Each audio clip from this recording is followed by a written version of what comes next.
There are moments in history so precisely engineered, so deliberately hidden, that the world never realized it was being reshaped. This is one of those moments, somewhere between two world wars, in the shadows of crumbling empires and rising dictators. One man moved across borders like a ghost. He spoke 7 languages, he trusted no one, and the information he carried in his mind would redraw the map of the modern world. His name is not in most textbooks, his face appears in no official photographs, but the borders you see on a map today, the nations that exist, and the ones that were erased, many of them trace back to choices he made in rooms that were never documented. How does one person hold that kind of power? The answer begins not in a palace, not in a parliament, but in a train station in Vienna, 1912, where a young man with forged papers and a borrowed coat stepped off a train and disappeared into the crowd. He had been recruited at 19. His handler described him in a single line: he sees everything, he believes nothing. That combination, razor observation stripped of ideology, made him the most dangerous intelligence asset of the early 20th century. His first mission was simple: deliver a document, return quietly.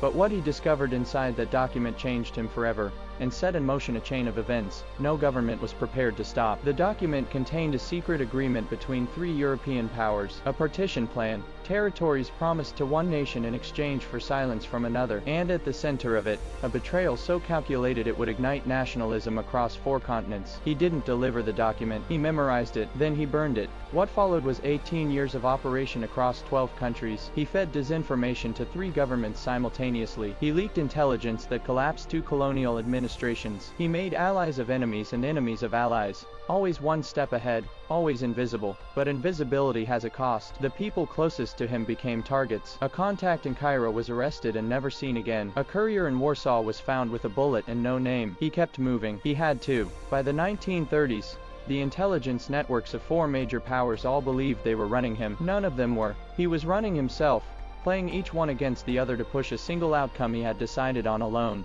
the liberation of territories that had been traded like property for 2 centuries. Was he a patriot, a mercenary, an idealist? Those who knew him could never agree. What they agreed on was this: when he finally disappeared in 1943, the post-war borders drawn in Paris, in Yalta, in San Francisco, all carried fingerprints no one could explain. Historians who tried to trace the anomalies found dead ends. Archives had been altered, personnel files were missing, entire mission records replaced with blank pages stamped, destroyed by order. But something survived. A single photograph blurred, taken from behind, a coded letter intercepted by British intelligence that they never deciphered, and the testimony of one retired diplomat, who, on his deathbed in 1971, said quietly, "We thought we were making the decisions, but the borders, those were already decided, long before we sat down." Who decided them? How is it possible for one man, operating alone, without an army, without a nation, to bend the will of empires? The answer lies in something older than espionage, something older than borders themselves. It lies in the one thing no empire can buy, and no army can defeat: